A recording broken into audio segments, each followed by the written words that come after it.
ہم منزل تک کہاں پہنچے؟ کیا آپ یہ دیکھ دیکھ کر تھک چکے ہیں کہ دوسرے کامیابوں کی منزلوں کو سر کر رہے ہیں اور آپ پیچھے رہ جائیں؟ یہ بات تو سب جانتے ہیں کہ زیادہ تر ناکامیاں حوصلہ کی کمی کی وجہ سے نہیں ہوتی، بلکہ وہ اس لیے ہوتی ہیں کہ جب مشکل کا سامنا ہوتا ہے تو ہم اسے گھبرا کر میدان چھوڑ دیتے ہیں۔ لیکن میں آپ کو یہ بتانا چاہتا ہوں کہ مشکلات دیواریں نہیں ہیں، وہ سیڑھیاں ہیں جو آپ کو بلندیوں تک پہنچا سکتی ہیں۔ ابھی سمندر کا تصور کریں، کامیابی اس پار ہے۔ کیا آپ کنارے پر بیٹھ کر دوسروں کو لہروں کو عبور کرتے ہوئے دیکھیں گے؟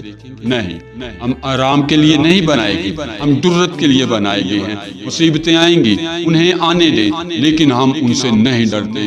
یہ ہمیں مزید آگے بڑھنے کا حوصلہ دے۔ ہر رکاوٹ زور اور عزم کو زماتا ہے، ہر ناکامی آگے بڑھنے کا سبق دیتی ہے۔ یاد رکھیں، 80% لوگ جو کچھ کرنا شروع کرتے ہیں وہ کبھی اسے ختم نہیں کر پاتے۔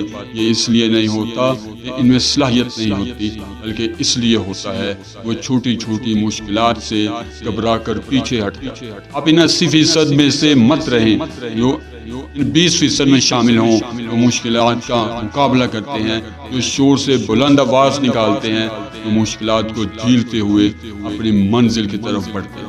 یہ آپ کی لڑائی ہے، یہ آپ کا سفر ہے۔ اپنی جیت اس طرح سے منائے کہ وہ پہاڑوں میں گونجے۔ اپنے مستقبل مزاجی کو انسان کی لازوال ہمت کی گواہی بنائیں۔ آپ کون اپنی مشکلات پر فتح پانے کے لیے تیار ہے؟ کون اپنی کامیابی کا پرچم لہرانے کے لیے تیار ہے؟ آئیں مل کر آگے بڑھیں اور اسی سے ہم اپنی منزل پر فتح پائیں گے اور اپنے جستجو اور ارادے کو پالیں۔